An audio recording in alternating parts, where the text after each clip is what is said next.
Hello guys, welcome back to my channel.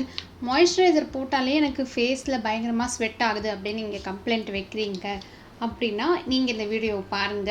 ஏன்னா நான் உங்களுக்கு டிப்ஸ் and எதனால இது மெயினா ஆகுது அப்படிங்கற ரீசன் சொல்ல போறேன். So yeah, வீடியோக்குள்ள போலாம். First of all வந்து moisturizer எல்லாருக்குமே போட பிடிக்கும்.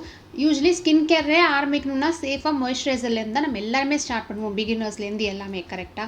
பட் சில moisturizers அப்ளை பண்ணும்போது நம்ம ஃபேஸ்ல ஸ்வெட் ஆகும். சயின்டிஃபிக்கலி அது ஏன் ஆகுது அப்படின்னா உங்களுக்கு ஆயிலி ஸ்கின் அப்படி இருந்தால் ஆயில் கிளான்ஸ்னால ஆகுது. ஆயில் கிளான்ஸ்லேருந்து தான் ஆயில் செக்ரீட் ஆகும். ஸோ சம்டைம்ஸ் மாய்ஸ்சரைசர் அப்ளை பண்ண உங்களுக்கு ஆயிலி ஸ்கின் ஆல்ரெடி இருக்குது அப்படின்னா அந்த ஆயில் கிளான்ஸ் ரொம்ப ஆக்டிவாக இருக்கும். அப்படிங்கும்போது ரொம்ப ஆயில் செக்ரீட் ஆகும் அண்ட் போர்ஸ் எல்லாம் கிளாக் ஆரம்பிக்கும். அப்படிங்கிறனால உங்களுக்கு ஸ்வெட் ஆகுது. நம்ம ஸ்கின் ரொம்ப ஓவர் ஆக்டிவாக இருக்கும்போது நமக்கு ஸ்வெட்டிங் ஆகும். இப்போ ரன்னிங் ரேஸ்லாம் ஓடுறோம், இல்லை ரொம்ப நேரம் டான்ஸ் ஆடுறோம்னா நமக்கு ஸ்வெட் ஆகுதா? ஏன் நம்ம நார்மல் ஸ்டேட்லேருந்து நம்ம வந்து ஒரு அதிகமாக ஒரு வேலை பண்ணுறோம் இல்லையா, நம்ம பாடிக்கு வேலை கொடுக்கறதுனால நமக்கு அப்படி ஆகுது. அதே மாதிரி தான் கிளான்ஸ் நார்மலாக இருக்கிறதுல நம்ம மாய்ஸ்சரைசர் அப்ளை பண்ணும்போது ஆக்டிவ் ஆகிடுது.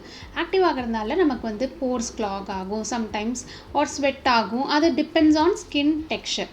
ஸோ என்ன பண்ணலாம் அப்படின்றது பார்த்தீங்கன்னா, உங்கள் மாய்ஸ்சரைசரில் சில இன்க்ரீடியன்ட்ஸ் வந்து போர் கிளாகிங் இன்க்ரீடியன்ஸாக இருந்தால் கூட உங்களுக்கு வந்து அது செட் ஆகாமல் உங்களுக்கு ஸ்வெட் ஆகும். அப்படி இருந்துச்சுன்னா நீங்கள் வந்து அந்த மாதிரி மாய்ஸ்சரைசரை ஸ்கிப் பண்ணணும். அது மட்டும் இல்லை, வெதர், கிளைமேட் சேஞ்ச் ரொம்ப பெரிய மேஜர் ரோல் ப்ளே பண்ணும் இந்த மாதிரி விஷயத்தில். நீங்கள் சன்ஸ்க்ரீன் போட்டாலும் சரி, மாய்ஸ்சரைசர் போட்டாலும் சரி, உங்கள் ஸ்கின் டைப் மட்டும் பார்த்தா பத்தாது, உங்கள் கிளைமேட் கண்டிஷன்ஸும் நம்ம பார்க்க வேண்டியிருக்கும். ஏன்னா நம்ம usually tropical area, humid climate இருக்கிற இடத்துல வந்து நிறைய இந்த ப்ராப்ளம் வரும். ஸோ எனக்கே இந்த ப்ராப்ளம் இருக்குது. ஏன்னா எனக்கும் ஆயிலி ஸ்கின் தான். எஸ்பெஷலி இந்த மினிமலிஸ்ட் மாய்ஸ்சரைசர் போடும்போது எனக்கு ஸ்வெட் ஆகும். அந்த மாய்ஸ்சரைசர் மேபி எனக்கு இந்த கிளைமேட்டில் ஒத்துக்கலை அப்படின்னு நான் கன்சிடர் பண்ணுறேன். ஏன்னா வின்டரில் விட எனக்கு இப்போது ரீசன்ட் டைம்ஸில் போடும்போது அப்படி ஆகுது. ஸோ நான் என்ன பண்ணுவேன், சம்மருக்கு ஒரு ஸ்கின் கேரும் வின்டருக்கு ஒரு ஸ்கின் கேரும் நான் பிரித்து வச்சுக்கிறோம். ஏன்னா வின்டரில் பார்த்தீங்கன்னா என் ஸ்கின் காம்பினேஷன் ஆகி இங்கெல்லாம் ட்ரையாக இருக்கும், இங்கே மட்டும்தான் ஆயில் இருக்கும். அதே சம்மர் மந்த் போக போக வந்து வெயில் ஜாஸ்தி அப்படிங்கிறதுனால ஆயில் ரொம்ப சீக்ரெட் ஆக ஆரம்பிச்சிடும். ஓவரால் ஃபேஸுமே எனக்கு ஆயிலியாக இருக்கும். உங்களுக்கு எந்த ரீசனால் ஆகுது அப்படின்றத நீங்கள் ரெக்டிஃபை பண்ணலாம். ஸோ நீங்கள் கிளைமேட்டில் நீங்கள் எந்த இடத்துல இருக்கீங்க அப்படின்றதும் மேஜர் ரோல் ப்ளே பண்ணும். ஹாட் வெதர்லையா இல்லை கோல்ட் வெதரா அப்படின்றதையும் நீங்கள் பார்த்துக்கோங்க. வேறு என்ன மாதிரி மெத்தடில் இந்த ஸ்வெட்டிங் கண்ட்ரோல் பண்ணலாம் அப்படின்னு கேட்டிங்கன்னா, ஃபர்ஸ்ட் நீங்கள் மாய்ஸ்சரைசர் அப்ளை பண்ணுறதுக்கு முன்னாடி ஸ்கின் கொஞ்சம் டேம்பாக இருக்கா அப்படின்னு பார்த்துக்கோங்க. சில பேர் என்ன பண்ணுவாங்கன்னா, கம்ப்ளீட் ட்ரை ஸ்கின்னில் ஸ்கின் கேர் ஸ்டார்ட் பண்ணுவாங்க. ஆக்சுவலி அப்படி அப்ளை பண்ணக்கூடாது, எஸ்பெஷலி மாய்ஸ்சரைசர். பிகாஸ் உங்கள் நார்மல் ஸ்கின்னை விட பிஹெச் பேலன்ஸ் வந்து கொஞ்சம் டேம்பாக இருக்கும்போது அப்ளை பண்ணிங்கன்னா ஈஸியாக அப்சார்ப் ஆகும். அண்ட் எவ்வளோ வேணுமோ அவ்வளோ அப்ளை பண்ணுற மட்டும்தான் ஸ்கின் அப்சார்ப் பண்ணிக்கும், எக்ஸஸ் அப்சார்ப் பண்ணாது. அதே மாதிரி நீங்கள் மாய்ஸ்சரைசர் லெவல் கூட நீங்கள் அதிகமாக போட்டிங்க, தேவைக்கு அதிகமாக போட்டிங்கன்னா கூட உங்களுக்கு ஸ்வெட் ஆகும். எவ்வளோ வேணுமோ அவ்வளோ மட்டும் அப்ளை பண்ணால் போதும். அதிகமாக எடுத்து அப்ளை பண்ணணும்னு அவசியமே இல்லை. ஸ்கின் கேர்னால் இவ்வளோ எடுக்கணும், இவ்வளோ பூசணும். ஒரு ஸ்கின்னும் வேறு வேறு, ஒரு ஃபேஷியல் ஸ்ட்ரக்சரும் வேறு வேறு. சில பேருக்கு ஃபேஸ் பெருசாக இருக்கும், சில பேர் சின்னதாக இருக்கும். ஸோ மாய்ஸ்சரைசர் உங்களுக்கு தேவை எவ்வளோ அளவோ அவ்வளோ மட்டும் எடுங்க. ஓகே சார், வேறு எந்த மூலமாக நம்ம இந்த ஸ்வெட்டிங் கண்ட்ரோல் பண்ணலாம் அப்படின்னா வந்து ஐஸ் ஃபேஷியல் பண்ணலாம். ஐஸ் ஃபேஷியல் பற்றி நான் தனியாகவே ஒரு வீடியோ போட்டிருக்கேன் ஒரு 1 year 2 years பேக். நான் அந்த வீடியோ உங்களுக்கு லிங்க் பண்ணுறேன், நீங்கள் பார்த்து தெரிஞ்சுக்கோங்க அதோட பெனிஃபிட்ஸ் கூட. ஸோ நீங்கள் ஐஸ் ஃபேஷியல் பண்ணலாம் உங்களுக்கு ஒத்துக்கும்னா. சின்ஸ் இது சம்மர் மந்த்ஸுங்கிறதுனால நிறைய பேருக்கு ஒத்துக்கும். சில பேருக்கு வந்து இந்த நேசல் ப்ராப்ளம் இருக்கிறவங்க மட்டும் இதை அவாய்ட் பண்ணிக்கலாம். ஸோ நீங்கள் டேம்ப் ஸ்கின்ல போட்டுக்கலாம். ஐஸ் ஃபேஷியல் பண்ண முடியாதவங்க ஐஸ் ஃபேஷியல் பண்ண முடியும், டைம் இருக்குது அப்படின்னா ஐஸ் ஃபேஷியல் பண்ணிவிட்டு கொஞ்சம் நேரம்க்கு அப்புறம் அது உங்கள் ஸ்கின் கம்ப்ளீட்டாக ட்ரை ஆகிறதுக்கு முன்னாடி நீங்கள் மாய்ஸ்சரைசர் டேரெக்டாக அப்ளை பண்ணிக்கலாம். ஹெவி பேஸ் மாய்ஸ்சரைசர் போட்டு உங்களுக்கு ஸ்வெட் ஆகுது அப்படின்னா நீங்கள் டக்குன்னு ஸ்விட்ச் to light base moisturiser, like gel base moisturiser, ஒரு ஆலோவேரா ஜெல் அந்த மாதிரி போட்டுட்டு நீங்கள் பண்ணிக்கலாம். ஸோ இப்போ நம்ம ஆயிலி ஸ்கின்ங்கிறதுனால ரொம்ப நமக்கு அப்படியே மாய்ஸ்சரைசிங் எஃபெக்ட் தேவையில்லை, நமக்கே கொஞ்சம் நேரத்தில் வந்துடும். ஸோ நீங்கள் ஜெல் பேஸ் மாய்ஸ்சரைசருக்கு ஸ்விட்ச் பண்ணிக்கிறது it's a very good option, especially summer டைமில். வேறு என்ன பண்ணலாம் அப்படின்னு கேட்டிங்கன்னா, இந்த டிப் வந்து உங்களுக்கு ரொம்ப யூஸ்ஃபுல்லாக இருக்கும். ஏன்னா நான் இந்த ரீசன்ட் டைம்ஸில் இதை தான் பண்ணிகிட்ருக்கேன். நயசினமைடை அப்ளை பண்ணணும் நீங்கள் ஃபஸ்ட்டு ஃபேஸில். ஸோ நயசினமைடோட மெயின் ப்ராப்பர்ட்டி என்ன பண்ணுன்னா, ஓவராலாக வந்து உங்களுக்கு pores reduce பண்ணும் and also oil glands control பண்ணும். So niacinamide is a very good option. நீங்கள் niacinamide சீரம் அப்ளை பண்ணிவிட்டு கொஞ்சம் நேரம் வெயிட் பண்ணிவிட்டு அப்புறமா லைட் பேஸ் மாய்ஸ்சரைசர் போடுங்க. நான் தான் niacinamide அப்ளை பண்ணிட்டேனே, நான் ஹெவி மாய்ஸ்சரைசரே போட்டுக்கிறேன் அப்படி பண்ணாதீங்க. ஓகே, ஸோ அது கான்ட்ரடிக்ட் ஆகும். ஸோ niacinamide அப்ளை பண்ணிவிட்டு ஃபியூ மினிட்ஸ் வெயிட் பண்ணுங்கள். கொஞ்சம் பொறுமை தேவை. ஸ்கின் கேரில் எப்போவுமே டக்குன்னு அப்ளை பண்ணிட்டு போயிட்டே இருக்கக்கூடாது. ஏன்னா ஒரு இதுவும் போய் வேலை செய்யணும், கொஞ்சம் டைம் கொடுக்கணும் அதுக்கு. ஸோ niacinamide அப்ளை பண்ணிவிட்டு கொஞ்சம் நேரம் பொறுத்து நீங்கள் உங்கள் light base gel base moisturiser apply பண்ணிங்கன்னா உங்களுக்கு வந்து ஓவர் டைமில் வந்து அந்த ஆயில் கிளான்ஸை கண்ட்ரோல் பண்ணும். ஸோ நீங்கள் உள்ளேருந்து வேலை செய்கிற மாதிரி, ஸ்கின்குள்ளேருந்து வேலை செய்கிற மாதிரி இது ஒரு எஃபெக்ட் கொடுக்கும். சன்ஸ்க்ரீன் கூட மேட்டிஃபைங் பேஸ் சன்ஸ்க்ரீன் யூஸ் பண்ணுங்கள். ரொம்ப ஆயிலியாக ஸ்கின்னை அப்படி ஆக்குற மாதிரி சன்ஸ்க்ரீனை அவாய்ட் பண்ணலாம், எஸ்பெஷலி சம்மர் டைமில். நெக்ஸ்ட்டு வந்து நீங்கள் ஃபேஷியல் மிஸ்ட் ஏதாவது கேரி பண்ணிக்கலாம். ஸோ அப்பப்போ வந்து உங்களுக்கு ஜஸ்ட் ரெஃப்ரெஷ்மெண்ட் கொடுக்கறதுக்கு அவீன்லேருந்து தெர்மல் ஸ்ப்ரிங் வாட்டர் அது கூட நீங்கள் யூஸ் பண்ணிக்கலாம். அண்ட் லாஸ்ட் ஸ்டெப்பாக வந்து லைட்டாக லூஸ் பவுடரை டஸ்ட் பண்ணிக்கோங்க ரொம்ப ஆயில் சீக்ரெட் ஆகுது அப்படின்னா.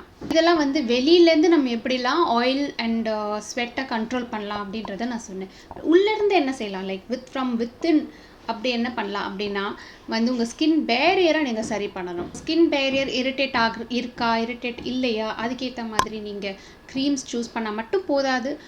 நீங்கள் சாப்பிட்ற சாப்பாடு, டயட் அண்ட் ஆல்சோ எக்ஸசைஸ் இதெல்லாம் plays a very major role. Okay, so அதுக்கேற்ற மாதிரி நீங்கள் செலக்ட் பண்ணிக்கணும். ஃபார் எக்ஸாம்பிள் ரொம்ப ஸ்கின்னை டீஹைட்ரேட் ஆக்குற ப்ராடக்ட்ஸ்லாம் எடுத்துக்காதீங்க குடிக்கிறதுக்கு. ஃபார் எக்ஸாம்பிள் காஃபி லவர்ஸ் கொஞ்சம் 2 டைம் குடிக்கணும், 1 டைம் மாற்றிக்கோங்க. 3 டைம்ஸ் குடிக்கிறீங்கன்னா 2 டைம்ஸ் மாற்றிக்கோங்க. ஏன்னா காஃபி வந்து நேச்சுரலாகவே டீஹைட்ரேட் பண்ணிவிடும். ஸோ வாட்டர் கண்டென்ட் குறைஞ்சாலே வந்து ரொம்ப ப்ராப்ளம் தான். ஸ்கின்ல ஆக்னேலேருந்து ப்ராப்ளம்லேருந்து ஆயில் செக்ரேஷன்லேருந்து எக்ஸஸாக வரும். ஸோ டீஹைட்ரேட் ஆயிடுச்சுன்னா என்ன ஆகும், உங்கள் ஸ்கின் நார்மல் ஆயிலை விட ஜாஸ்தி ப்ரொடியூஸ் பண்ணால் போஸ்ட் கிளாக் ஆகும் அண்ட் ஆக்னே அந்த மாதிரி வரும். ஸோ டீஹைட்ரேஷனை கம்மி பண்ணுற ப்ராடக்ட்ஸ் குடிக்கிறது, இன்டேக் ஃபுட். ஆல்சோ நீங்கள் வந்து குக்கும்பர், கோகனட் வாட்டர், கர்ட் இந்த மாதிரியான இதெல்லாம் எடுத்துக்கலாம். நிறைய ஆன்டி ஆக்சிடென்ட் ரிச் ஃப்ரூட்ஸ் எடுத்துக்கோங்க. இப்போ நான் உங்களுக்கு ஒரு ஸ்கின் கேர் கிட் காட்ட போகிறேன். இதை நான் வந்து பல மாதமாக ட்ரை பண்ணிகிட்ருக்கேன். பட் நான் அப்போவே கொடுக்கல, ஏன்னா எனக்கு ரிவ்யூ நான் டெஸ்ட் பண்ணி பார்த்துட்டு சொல்லணுன்னு. இது வந்து சூன்யங் சொல்வேன்ல, எட்யூட் ஹவுஸ்லேருந்து, அதோட ஆல்டர்னேட்டிவ் கீப் கூல் அப்படின்ற பிராண்ட்லேருந்து bamboo mini kit moisturiser, serum, toner எல்லாமே இருக்கும். ஸோ நான் ஆல்ரெடி யூஸ் பண்ணிட்டேன். ஆல்ரெடி பார்த்தீங்கன்னா இந்த லோஷன் ஃபுல்லாக காலி, டோனர் கொஞ்சம் காலி, சீரம் கொஞ்சம் இருக்குது. ஸோ இது பார்த்தீங்கன்னா உங்கள் ஸ்கின் பேரியரை ரீஸ்டோர் பண்ணுறதுக்கு ஹெல்ப் பண்ணும். உங்களுக்கு ஆயிலி ஸ்கின்னாக இருந்தாலும் சரி, ட்ரை ஸ்கின்னாக இருந்தாலும் சரி, இல்லை acne prone skin, sensitive skin, யார் வேணாலும் இதை யூஸ் பண்ணலாம். ஏன்னா எனக்கு செட் ஆச்சு. ஸோ எனக்கு செட் ஆனதுனால உங்களுக்கு செட் ஆகும் ஆகாதது ஒருத்தருக்கு பொறுத்து. பட் இதில் பார்த்தீங்கன்னா இன்க்ரீடியன்ஸ் படி பார்த்தீங்கன்னா ஹார்ம்ஃபுல் இன்க்ரீடியன்ஸ் கிடையவே கிடையாது. ஸ்கின் பேரியரை ரீஸ்டோர் பண்ணுற மாதிரி தான். நீங்கள் நிறைய பேர் சொல்கிறீங்களா சூன்யங் எனக்கு கிடைக்க மாட்டுது, எனக்கு எப்போல்லாம் கிடைக்குதோ அப்போல்லாம் நான் வந்து ஆஃபரில் எங்கேயாவது கிடைச்சா கூட நான் உங்களுக்கு உடனே இன்ஃபார்ம் பண்ணிவிடுவேன். லைக் ஸ்டோரிஸில் இல்லை போஸ்ட்டில் எங்கேயாச்சும் போட்டு உங்களுக்கு இன்ஸ்டாகிராமில் நான் இன்ஃபார்ம் பண்ணிவிடுவேன். சப்போஸ் அது ரெகுலராக கிடைக்காததுனால நீங்கள் இந்த கிட் ட்ரை பண்ணலாம் guys. It's very good option. சூன்யங் பதிலாக இதுவும் ஒரு கொரியன் பிராண்ட் தான். நான் வந்து மேக்ரூன் அப்படின்ற ஒரு வெப்சைட்லேருந்து நான் இதை ட்ரை பண்ணேன் வாங்கி. ஸோ அதுதான் நான் உங்களுக்கு இப்போ சஜஸ்ட் பண்ணுறேன். இதுலேயும் வந்து நீங்கள் இதில் ஃபுல் சைஸும் கிடைக்குது. பட் மினி கிட்லேருந்து நீங்கள் ட்ரை பண்ணிட்டு அப்புறமா கூட ஃபுல் சைஸ்க்கு போகலாம். ஸோ ஃபஸ்ட்டு பார்த்தீங்கன்னா இதில் டோனர் இருக்குது. இது வந்து keep cool and soothe toner. So இது உங்கள் ஸ்கின்னை நல்லா பேருக்கேற்ற மாதிரி நல்லா சாஃப்டன் அண்ட் சூதிங்காக இருக்கும். அண்ட் இது வந்து இந்த டோனர் என்னென்னா ரொம்ப லிக்விட் மாதிரி கிடையாது. சூன்யங்கில் வந்து கொஞ்சம் தண்ணி மாதிரி இருக்கும், டக்குன்னு அப்சார்ப் ஆகிடும். இது கொஞ்சம் மாய்ஸ்சரைசிங்காக இருக்குது. ஸோ உங்களுக்கு கொஞ்சம் எடுத்தாலே போதுமானது ஃபார் ஆயிலி ஸ்கின். நெக்ஸ்ட்டு பார்த்தீங்கன்னா இந்த keep cool and Sood serum. இது ரொம்ப லைட் வெயிட் ஆன சீரம், அழகாக பம்ப் பேக்கேஜிங்கோட தராங்க. வெரி லைட் வெயிட், டக்குன்னு ஸ்கின்ல அப்சார்ப் ஆகிடும். ஸோ இதையும் நீங்கள் அப்ளை பண்ணிவிட்டு அப்புறமா லோஷன். இது என்னோடய ஃபேவரட் லோஷன் கைஸ். இட்ஸ் செம்மையாக இருக்குது இது ஆக்சுவலி. ஸோ மார்னிங் டைமில் போட்டுக்கலாம், நைட் டைமும் போட்டுக்கலாம். பட் மார்னிங் டைமில் போட்டால் எனக்கு இது ஸ்வெட்டே ஆகலை. இது ரொம்பவே நல்லாயிருக்கு. ஸோ இது வந்து keep cool and soothe lotion. Moisturiser அளவுக்கு ரொம்ப திக் கிடையாது. இது லோஷனுங்கிறனால கன்சிஸ்டன்சி கொஞ்சம் தின்னாக தான் இருக்குது. But very nice product. உங்கள் ஸ்கின் பேரியர் எல்லாமே ரிஸ்டோர் பண்ணணும், அழகாக கொண்டு வரும். சென்சிட்டிவ் ஸ்கின் எனக்கு லைட்டாக இங்கே சம்மர் டைம்லலாம் கொஞ்சம் பிரேக் அவுட்ஸ் எட்டி பார்க்குது. ஸோ நான் திருப்பி கொஞ்ச நாள் யூஸ் பண்ணாமல் இருந்தேன் இந்த கிட்டை. இப்போ நான் திருப்பி இந்த கிட்டை யூஸ் பண்ண ஆரம்பிச்சிருக்கேன். அண்ட் எனக்கு என்னோட எஃபெக்ட் ரொம்பவே பிடிச்சிருக்கு. அப்படியே காம் அண்ட் கூலாக இருக்கும் ஸ்கின்னில். சம்மர் வந்தாலே ஸ்கின் கொஞ்சம் அழுவ ஆரம்பிச்சிடும். என்னோடது எல்லாருதுமே அப்படி தான். அது எஸ்பெஷலி வந்து கேட்கவே வேண்டாம். அதனால் கொஞ்சம் இதெல்லாம் போட்டு ஸ்கின்னை பத்திரமா நம்ம ரிஸ்டோர் பண்ணிக்கலாம். ஸோ இதை நான் உங்ககிட்ட சொல்லணும்னு நினச்சிட்டே இருப்பேன். எனக்கு ஒரு கரெக்ட் டைமே வரல. ஸோ ஐ தாட் இந்த வீடியோவில் இந்த கிட் பற்றி உங்ககிட்ட சொல்லிடலாம் அப்படின்ட்டு. எஸ் கைஸ், இதெல்லாம் தான் டிப்ஸ் அண்ட் ஆல்சோ ரெக்கமெண்டேஷன் இந்த கிட் பற்றி உங்களுக்கு இந்த வீடியோவில் இதுலேயே சொல்லிட்டேன். ஸோ இதெல்லாம் தான் என்னோடய டிப்ஸ். இதையும் மீறி உங்களுக்கு ஃபேஷியல் ஸ்கின்ல ஸ்வெட்டிங் கம்ப்ளீட்டாக போகலை அப்படின்னா மெடிக்கல் செக்கப் எடுத்துக்கோங்க. என்ன ப்ராப்ளம் பார்த்து தெரிஞ்சுக்கோங்க. ஃபஸ்ட்டு டெர்மாட் கிட்ட போங்க, அவங்களே உங்களுக்கு சஜஸ்ட் பண்ணுவாங்க என்ன டெஸ்ட்லாம் எடுக்கணுன்ட்டு. நீங்கள் அப்படி வேணால் ட்ரை பண்ணி பார்க்கலாம். ஐ ஹோப் உங்களுக்கு இந்த வீடியோ யூஸ்ஃபுல்லாக இருந்திருக்கும்னு நினைக்கிறேன். பிடிச்சிருந்தா, யூஸ்ஃபுல்லாக இருந்திருந்தா என்னோட சேனலை மறக்காம சப்ஸ்கிரைப் பண்ணுங்கள். இந்த வீடியோ பிடிச்சிருந்தா லைக், காமெண்ட். உங்களை எல்லோரும் இன்னொரு வீட்டில் பார்க்குறேன். பாய்.